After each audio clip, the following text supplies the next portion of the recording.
problem I was trying to address for my capstone project was the all-important student engagement. I had a very difficult time trying to keep and maintain student interest, motivation, and participation in one of my class periods specifically. I tried everything, from labs to group activities to strict individual assignments.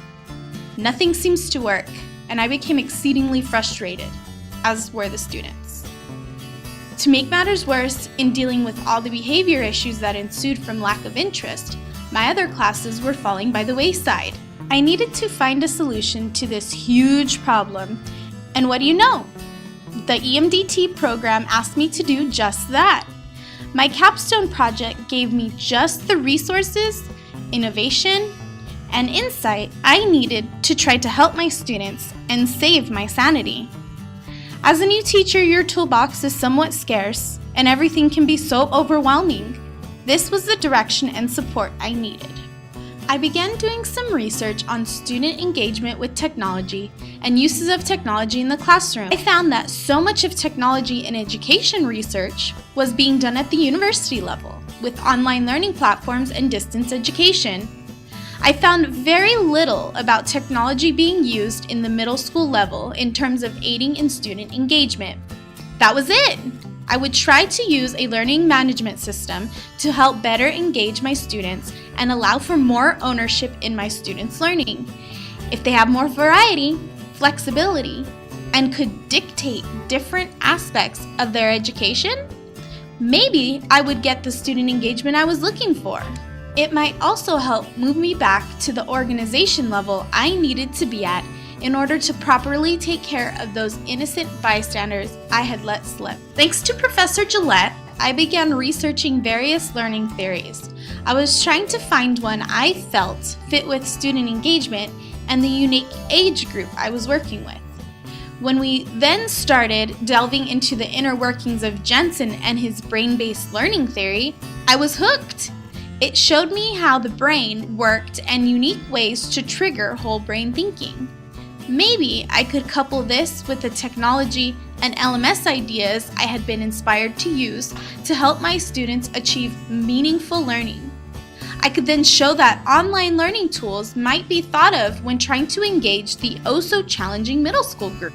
I began by trying to find various technologies I would use to engage my students. I had already started using a wonderful site called Explore Learning with my students, but I needed more. Thanks to our Riles project in our ECT class, I became exposed to so many different new and emerging technologies from both my classmates and instructor. One technology in particular caught my attention, Schoology.com. I had been using Moodle with my school and I really wanted to find something better. One of our more vocal and entertaining classmates posted a Riles project on Schoology, and it quickly became extremely attractive to me.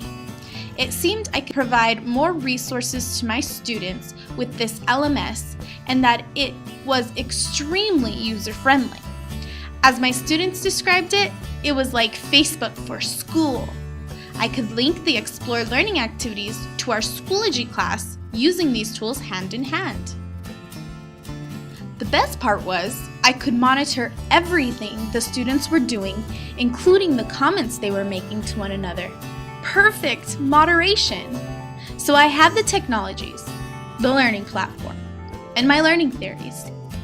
How will I assess engagement, effectiveness, and overall learning?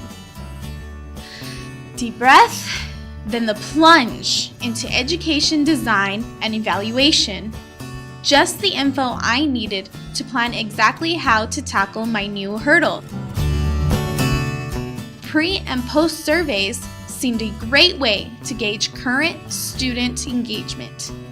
It gave me a measure of engagement to be able to compare to the implementation of my ideas. The content pre- and post tests were already determined by the other 8th grade science teachers and I, so that would be simply transferred to Schoology, but I decided to create a project-based assessment as well. I wanted the students to be able to apply the skills they learned for Newton's laws of motion. Last year, one of my colleagues required his students to create skits, and I thought that would fit into this unique attempt at student engagement perfectly. I created a rubric posted to Schoology for the students to utilize in creation of their skit projects. Surprisingly, this was the part students enjoyed best because it allowed them so much creativity and freedom. At this time, I found that Schoology synced perfectly with Google Docs and decided to create all my tools using Google Docs in some way. I also began creating some vital resources to use in the unique mode of teaching Newton's laws I was looking for. After Cycle 1, my project took a slightly different turn. As I began music videos I wanted to use in Cycle 2, my class became beyond disinterested. See, we had just come back from spring break and prior to that finished our standardized testing. This was spring fever to the max. Not to mention, my class was required to move on to energy. What was I to do? Okay, deep breath. Roxanne to the rescue. I was told I could change my demographics and content for Cycle 2. Phew! I could then compare the results of both situations to see how effective this was. I utilized the same technologies, same learning theory, same LMS. I used the same pre- and post-engagement surveys and pre- and post-energy tests, KWL charts, and project-based assessment. The only thing I changed was the project itself. I thought a more practical building activity would be more appropriate for learning types of energy. I maintained uniformity further by uploading all resources to Schoology and giving the students the freedom to complete the project as they saw fit. They were required to design an amusement park ride that showed varying degrees of different types of energy as well as amounts of each. They could draw, physically build, virtually design, as long as I had access to it. This was a project I expected the majority of the students to enjoy because it involved building and manipulating. In my results, however, more students not only turned in more skit projects in Cycle 1, but scored better overall than the students with the roller coasters in Cycle 2. Students had similar gains in the content learned, scoring about the same % proficient. But I really found interesting, though, were the surveys. Before each cycle, students found science fair and labs the most interesting part of science, if they found science interesting at all. After each cycle, interest went up to over 75% in both groups, with the specific content we learned or project completed being the most interesting part. So while content was learned and possibly not demonstrated as well in projects, interest in science improved, and that has huge possibilities. Throughout this capstone process, I learned that the skit project may have been enjoyed better because it made the students uncomfortable.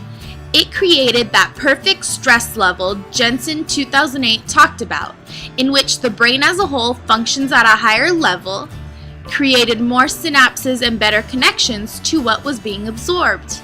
The project itself also provided more flexibility because it had a number of possible delivery methods, which made the grading more diverse and less narrow.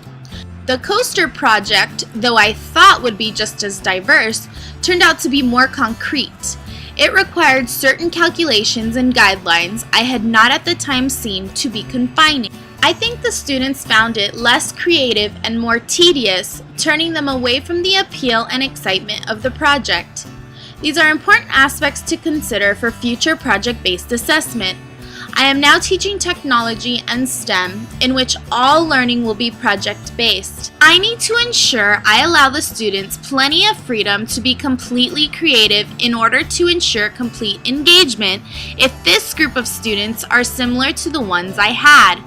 Students need to be challenged enough to create some stress so the brain may function at that higher level required to create those permanent synapses learning so desperately needs. With all of these experiences in my now extensive toolshed, I believe I can now create an environment conducive to whole brain learning and engagement to hopefully prevent the repetition of Fall Nightmare 2012.